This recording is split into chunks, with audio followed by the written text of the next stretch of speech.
People who spend their time around this place describe it as the Westminster Village, a place almost hermetically sealed off from the real world.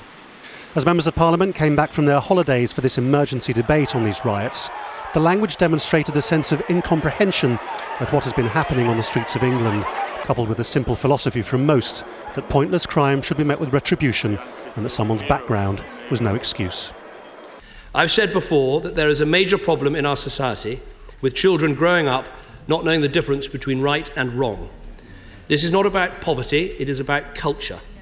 A culture that glorifies violence, that shows disrespect to authority, and that says everything about rights but nothing about responsibilities. So the Prime Minister said there would be 16,000 police on the streets of London through the weekend, that people who'd lost their businesses would be compensated, that he reserved the right to call the army in if the police couldn't cope, and that rioters would face the full force of the law. We are making technology work for us by capturing the images of the perpetrators on CCTV, so even if they haven't been yet arrested, their faces are known and they will not escape the law. And as I said yesterday, no phony human rights concerns about publishing these photographs will get in the way of bringing these criminals to justice.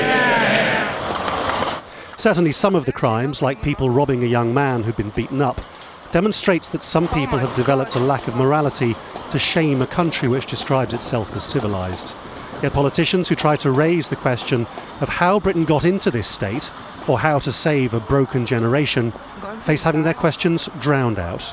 These issues cannot be laid at the door of a single cause or a single government. The causes are complex. Simplistic solutions will not provide the answer. But, Mr. Speaker, we can only tackle these solutions by hearing from our communities. Of course, the really bleak view of all of this is that what the riots demonstrated is a country in a sense of permanent decline, a country which used to be great but which nowadays lacks the ability to afford a whole section of society any reason to hope in its future. Of course, that can't be any part of the narrative inside Parliament, because that would simply be too embarrassing. It would be the politics of defeat. There's no doubt the public mood is for punishment. A large electronic petition which had been raised calling for looters to lose benefits crashed under the weight of support. The debate then is far more about retribution than prevention. The hope inside Parliament that putting a lid on the box of dynamites will keep it shut, at least for a while. Laurence Lee, Al Jazeera, Westminster.